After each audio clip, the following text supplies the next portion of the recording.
I mean, I gotta tell you, I'm not being completely sincere within this, but it is a conversation. Every single industry has something called a standard of the industry.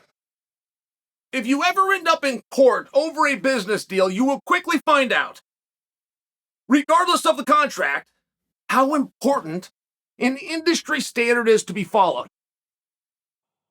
If you were to go back to the sport of boxing, any way that they want to do it,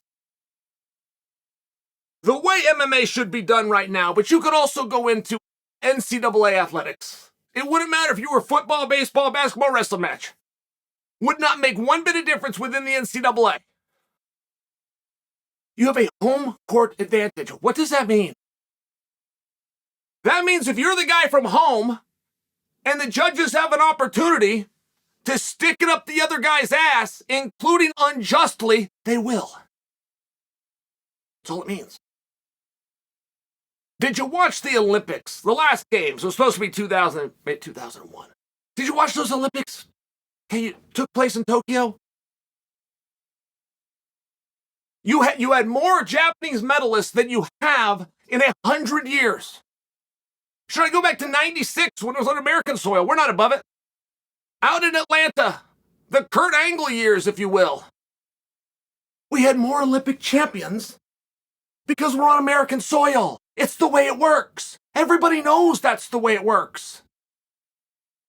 And we get 3 judges. They scored that under the unified rules, by God. Yeah, you sure did.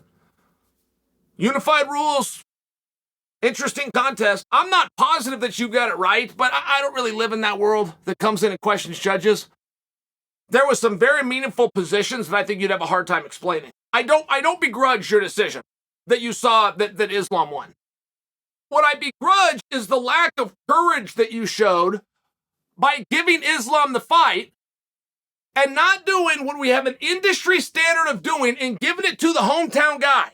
The hometown guy who was undersized, who's the only one that had any interest there tonight, that had all of the crowd and the momentum going, so the world's going to understand it. There was a 3-1 underdog.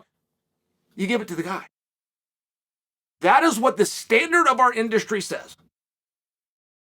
You can disagree with me.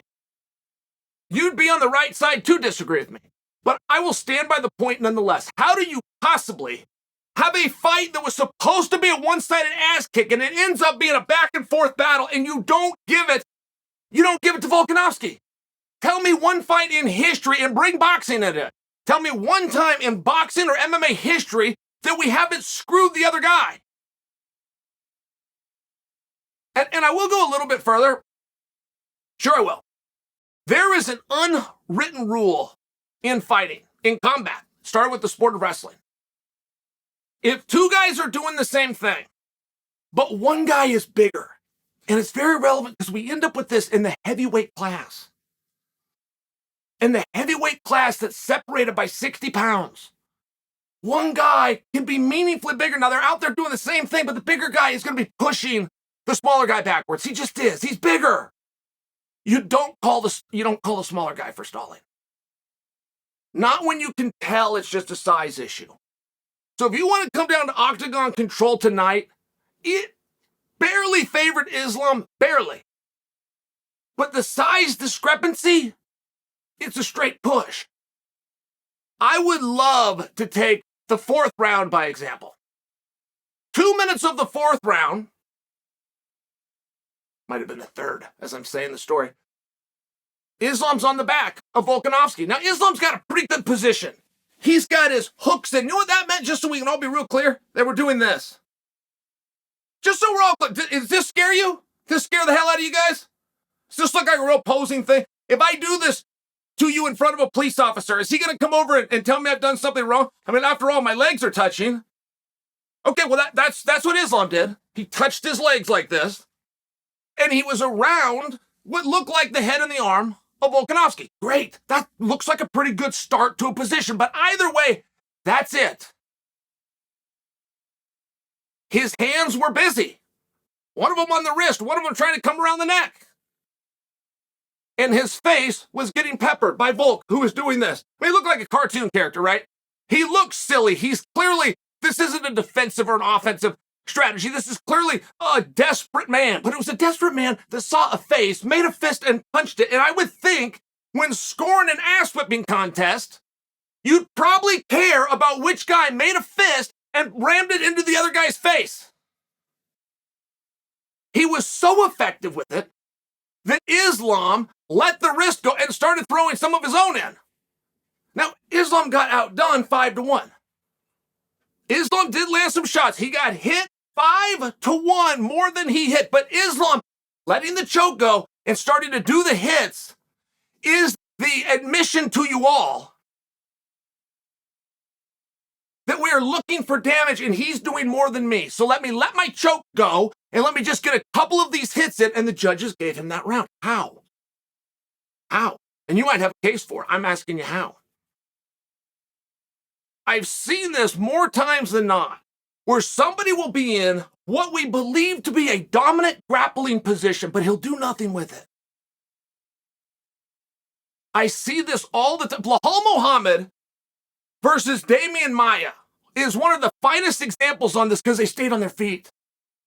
They stayed on their feet, but here's Belal over. He's tied up. How are you going to score that? The gentleman that trains with Sterling, Dishalavili, fighting Jose Aldo, be a great example of it. Now, they stayed on their feet. That was much more like Maia and Muhammad. These guys were on the ground. So it would appear to you, it would appear that Islam was in a better position. I mean, after all, his feet were doing this. Oh, and his arms, they were doing this. But 2 minutes later, he's getting punched in the face. And let me have a guess here. You gave that round, and moreover, you even gave that position to Islam. Why? How? How?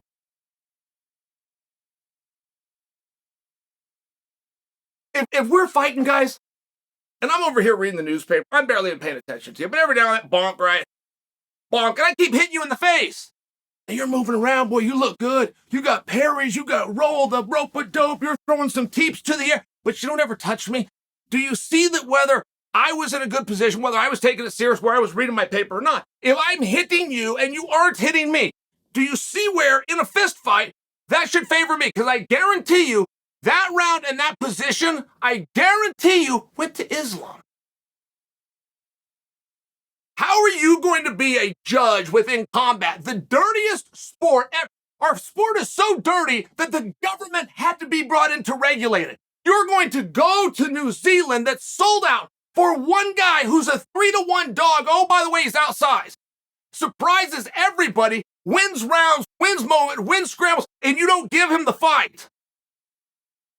You didn't show courage. You didn't show courage by going out there and doing the right thing, making it a 10-9, no matter where it is, seeing through that bias. You wouldn't have done it in Brazil.